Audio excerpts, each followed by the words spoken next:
మరి ఇప్పుడు మీకు చెప్పవలసింది ఏంటంటే, నరుడి ఆయుస్సు 60-70, అధిక బలం ఉంటే 80, ఆయాసమే దుఃఖమే అని పరిశుద్ధ గ్రంథం బైబిల్ చెప్తుందండి.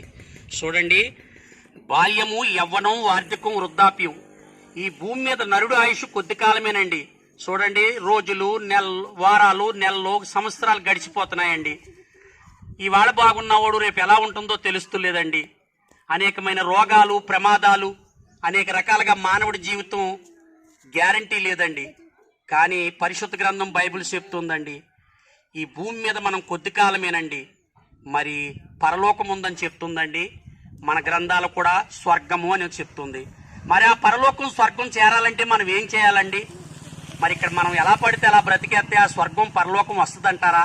చూడండి, మనకి ఓ చట్టం ఉందండి, మనకి కోర్టులు ఉన్నాయి, గవర్నమెంట్ ఉంది, పోలీసులు ఉన్నారు. మనం ఏదైనా తప్పు చేస్తే మనల్ని శిక్షించారండి. మనల్ని స్టేషన్లో పెడతారు, జైలు వేస్తారు. మరి 7 సంవత్సరాలు, 14 సంవత్సరాలు శిక్ష వేస్తారండి.